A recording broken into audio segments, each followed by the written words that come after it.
Hello friends, मैं हूं आपका दोस्त असीमानंद और आप देख रहे हैं आपका अपना यूट्यूब चैनल हमारी बगिया।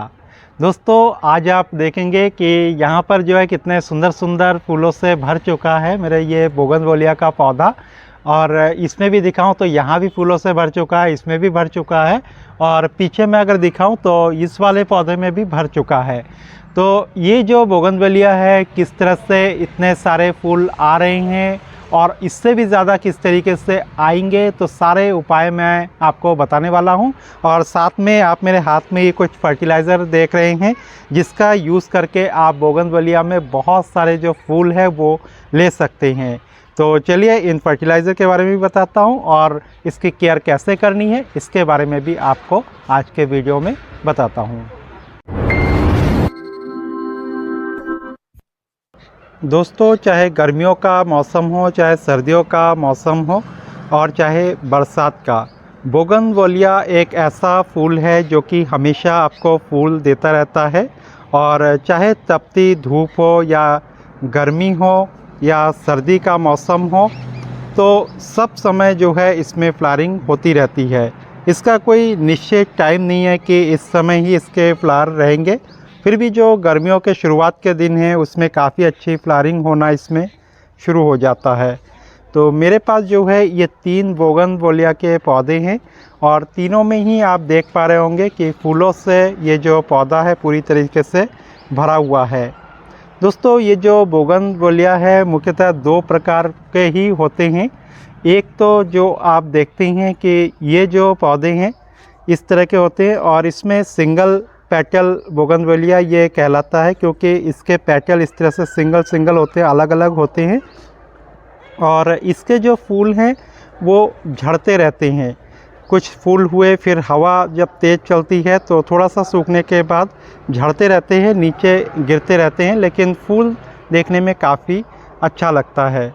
और दूसरी ओर अगर मैं दिखाऊं तो ये जो वैरायटी है बोगनवेलिया की, ये डबल वैरायटी कहलाती है और इसमें जो है गुच्छों में फूल आता है। ये जो आप देख रहे हैं पूरे गुच्छों में ये फूल है और इसमें भी बहुत सारे कलर आपको मिल जाते हैं। ये जो फूल है दोस्तों, ये झड़ करके नहीं गिरते, ये इसी तरीके से पौधे में ही बने रहते हैं, पौधे में ही सूख जाते हैं और बाद में इनको कट करके हमें अलग करना पड़ता है।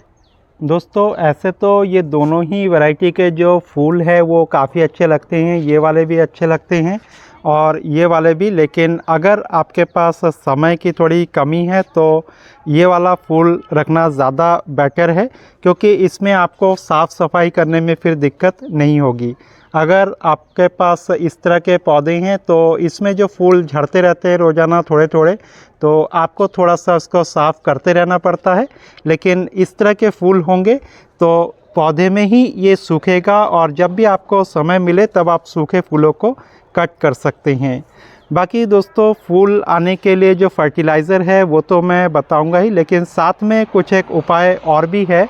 और वो ये है कि एक तो बोगनवेलिया का जो पौधा है इसमें पानी आपको जो है कम डालना है और जो है एकदम बहुत ज़्यादा गीला इसको कभी भी मत रखें। अगर आप बहुत ज़्यादा गीला रखते हैं तो पत्ते जो है काफ़ी हरे भरे जो है इस तरह से नज़र आएंगे, जैसे इसमें नज़र आ रहा है।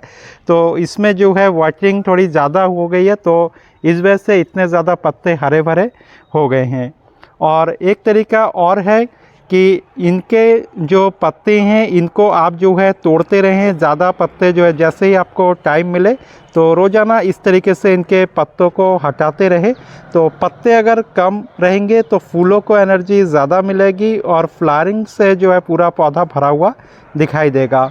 और ऐसे भी इस फूल को आप सड़क के किनारे अक्सर देखते हैं डिवाइडर पर, तो वहाँ पर उनको पानी देने वाला कोई नहीं होता, लेकिन फूल उसमें जो है बहुत अच्छे खिलते रहते हैं। दोस्तों, ये जो पौधा है फास्फोरस को पसंद करने वाला और साथ ही जो है पोटाश को काफ़ी पसंद करता है अपने फ्लावरिंग टाइम में। तो फास्फोरस और पोटाश युक्त जो भी खाद है वो आप इसको दे सकते हैं।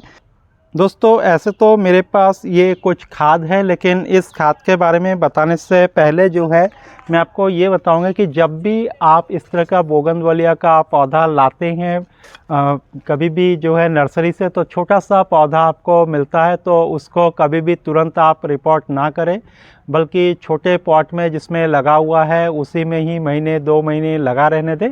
और उसके बाद भी जो है जिस पॉट में वो लगा हुआ है उससे केवल 2 इंच बड़े जो पॉट होते हैं उसमें ही आप उसको रिपोर्ट करें। और रिपोर्ट करते समय केवल जो वर्मी कंपोस्ट है वो डालें।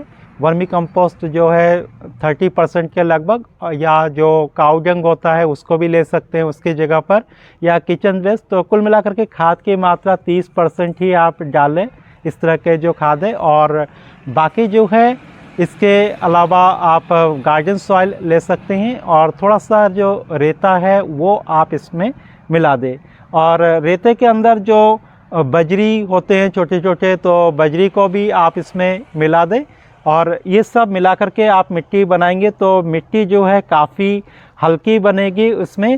तो उसमें क्या होगा कि जो वाटर है वो जमा नहीं होगा, जो भी आप देंगे तो उसी में जो है आप जो है अपने पौधे को लगा सकते हैं।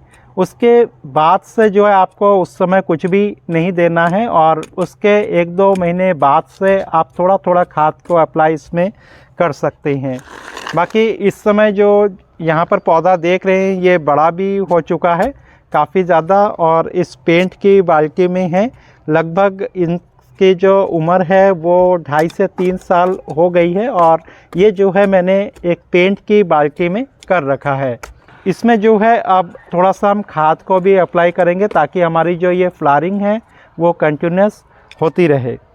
तो खाद में दोस्तों देखिए आप इन चीज़ों को ले सकते हैं, कोई ज़रूरी नहीं है कि ये सभी खाद आपके पास होना ज़रूरी है।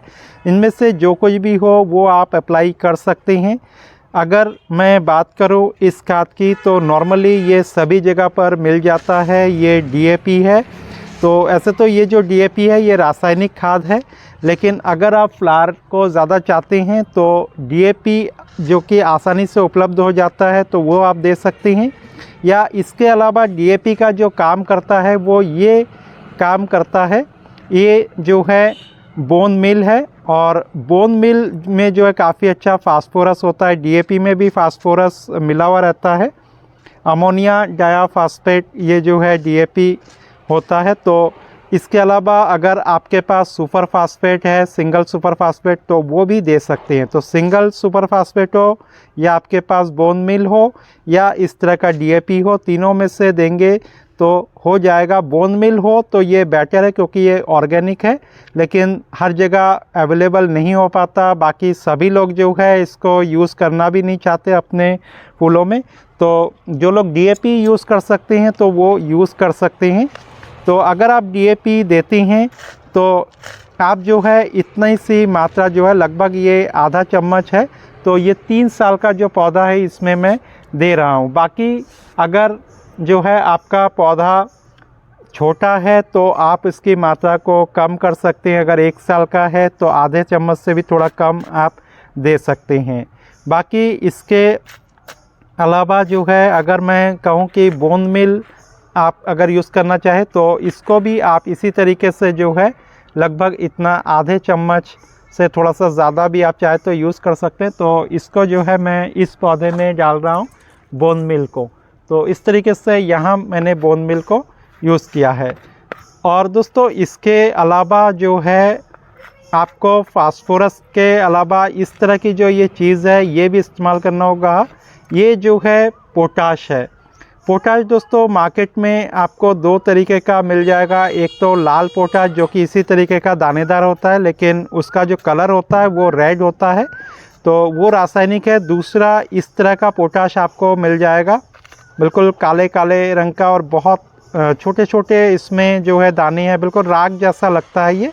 तो ये काफ़ी हद तक जो है ऑर्गेनिक होता है।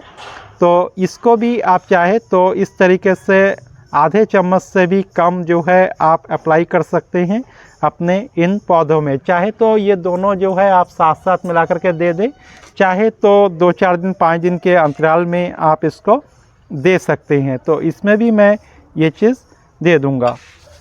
और इसके अलावा दोस्तों अगर मैं बात करूं इसकी, तो यहाँ पर है ये नीम खली। तो नीम खली काफ़ी अच्छा रहता है आपके पौधों के लिए। नीम खली भी चाहे तो आधा चम्मच जो है अपने पौधों में दे सकते हैं। तो मिट्टी में जो कीड़े मकोड़े हैं काफ़ी हद तक उसको भी ये कंट्रोल करता है और पौधे के लिए भी काफ़ी अच्छा होता है। दोस्तों इसके अलावा ये जो खाद है इसको मैं अक्सर अपने सभी पौधों में थोड़ा थोड़ा अप्लाई करता रहता हूँ। ये है ऊर्जा, जो कि 5 किलो 10 किलो के पैक में आता है और बैग में आता है। तो ये सभी पौधों में अच्छा काम करता है। इसमें बहुत सारे जो माइक्रो न्यूट्रिएंट है वो भी होते हैं, तो इसको भी मैं थोड़ा सा अप्लाई कर दूंगा। ऐसे कोई ज़रूरी नहीं है दोस्तों कि इन सब खादों को आपको अप्लाई करना ही पड़े। इस पौधे में भी थोड़ा सा मैं डाल देता हूँ। आपके पास दोस्तों जो कुछ भी है, चाहे आपके पास ऊर्जा है, डीएपी है, बोन मिल है, या इस तरह का पोटाश है, या नीम खली है, जो कुछ भी आपके पास अवेलेबल है, थोड़ा थोड़ा आप अपने पौधों में जो है इसको देते रहेंगे तो पौधे में आप देखेंगे कि कुछ दिन में काफ़ी अच्छी फ्लावरिंग होने लगी है। बाकी डीएपी जो है आप चाहते हैं इसके दे करके जो है फूल उगाना, तो डीएपी को आप महीने में जो है एक बार दे सकते हैं। आधे चम्मच से थोड़ा सा कम कम करके आप दीजिए, महीने 1.5 महीने में एक बार।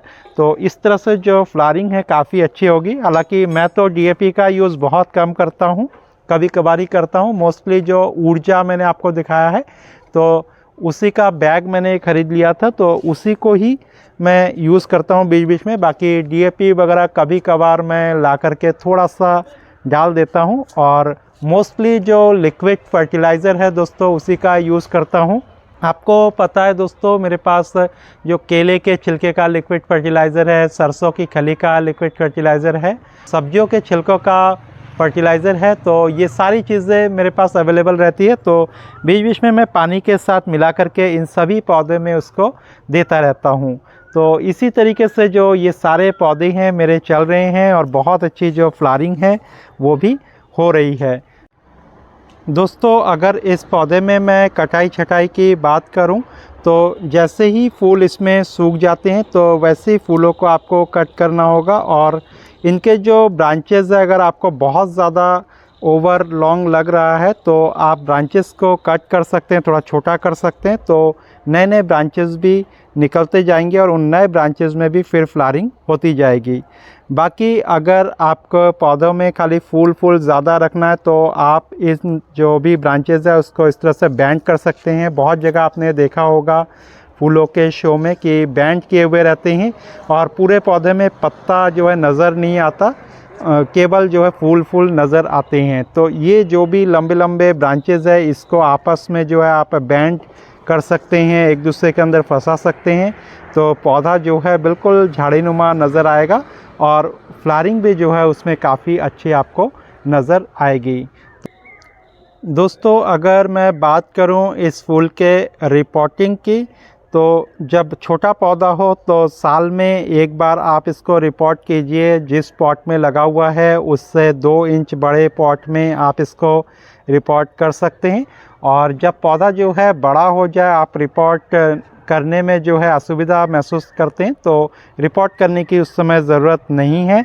आप केवल जो है ऊपर से कुछ मिट्टी हटा करके फिर नए तरीके से जो वर्मी कंपोस्ट वगैरह है और जो मिट्टी है उसको उतना डाल दें, और या तो गोबर की खाद का भी प्रयोग कर सकते हैं, तो उससे भी आपका पौधा चलता रहेगा। बाकी रिपोर्ट जब भी करें आप इसके रूट्स को ज़्यादा कट ना करें, कोशिश करें कि रूट्स पूरे रहें। और जब बहुत ज़्यादा बड़ा हो जाए पौधा तो ऐसे में अगर रिपोर्ट कर रहे हैं तो ऐसे में हल्के हल्के रूट्स को आप काट सकते हैं।